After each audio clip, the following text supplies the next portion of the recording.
What's going on, everybody?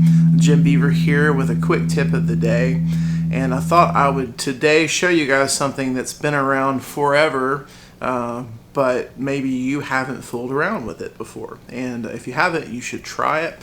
What I'm talking about, the old slide.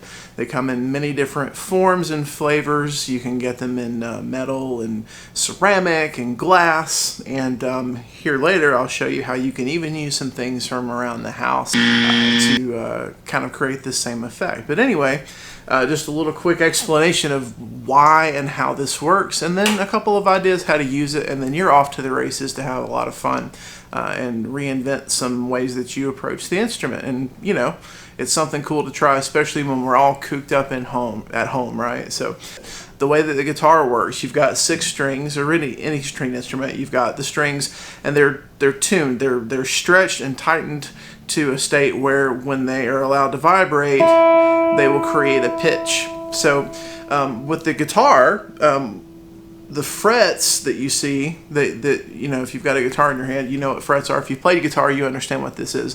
The frets essentially shorten the string. So when I press down the first fret, this string is now only allowed to vibrate at that length from that fret to the bridge. So what that means is that the length is shorter, so the pitch is going to get higher. And the shorter I allow that string to get, the higher the pitch is going to be. And that's how we play anything on the guitar. If we're playing a scale, you're fretting each string, and it's creating a certain length, allowing that string to vibrate at that length, and that changes the pitch. And that's how the whole thing works. Well, how does the slide fit into that? Well, a slide essentially becomes the fret. So you're not actually going to press down on the strings like you would when you were just playing the guitar. The slide itself becomes the fret, and it becomes a movable fret. So what you can do, you're going to touch the slide on the strings with enough pressure that the string will vibrate from that point, but not enough pressure to actually make the string make contact with the fret below.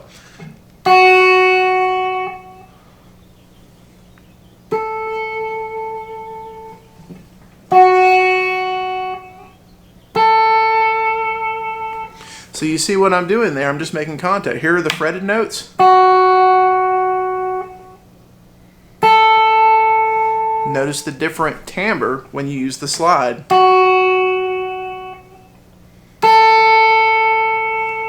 And you can mess around and do some dressy things with it. You can wiggle it back and forth and create some vibrato. You can be subtle with it, or you can be dramatic with it.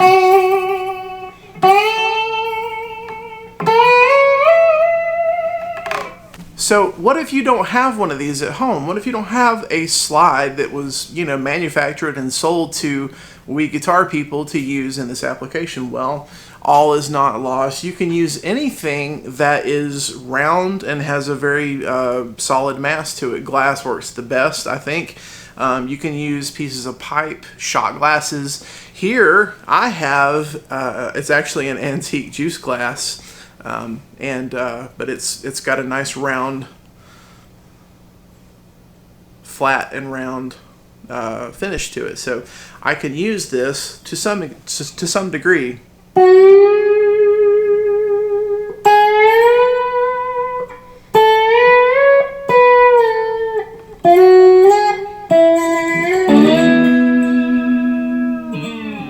So mess around with that and try different things around your house. But you know, pro tip: don't drop it and break it. You'll get in trouble. So now that we've figured out how and why it works, what are we going to do with this information? How can we make music with it? Well, let's take something that many of us already know, like the pentatonic scale. And one of the forms that's most common is to use this E or E minor / G major formation. And I'm going to do it here in the key of E major. So I'm going to be up here on the 9th fret. And you guys know what this one looks like. If we were going to play the minor form here in C sharp, it would look like this.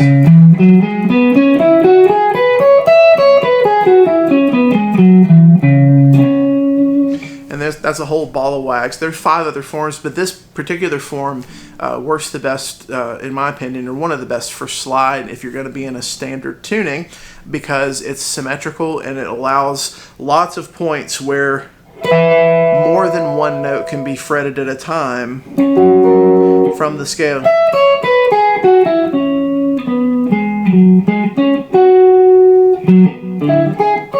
There's a note from the scale on each string on this fret and 3 strings on this fret. So you see you've got a lot of combinations where you can play more than one note from this straight across position that the slide forces you to be.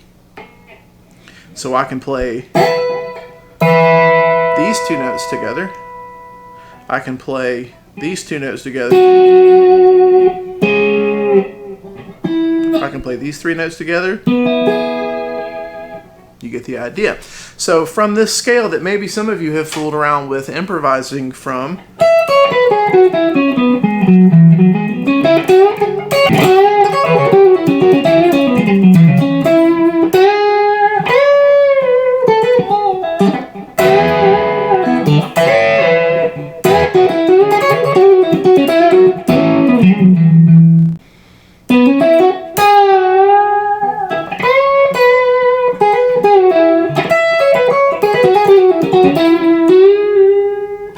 well, you can try messing around and doing some of these same licks and from the same formation using a slide. So here I am, instead of playing, I'm going to slide up to those notes now.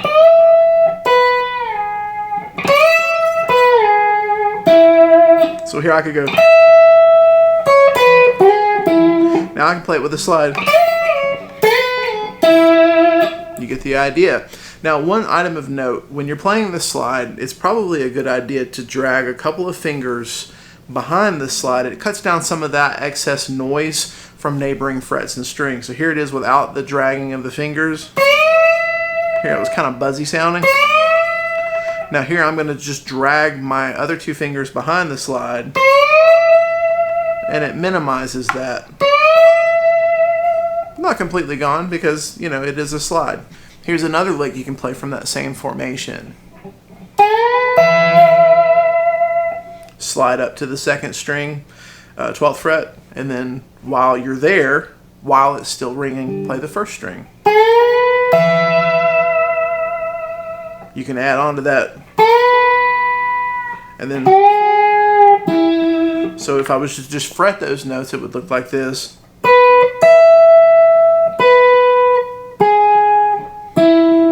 No big deal, right?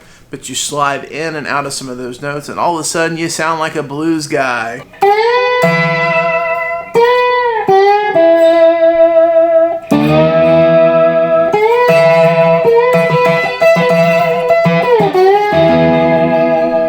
So the possibilities are endless with this. So have some fun, try it on your own, and again, don't drop and break whatever you're borrowing from the kitchen if you don't have a slide. We'll see you guys soon.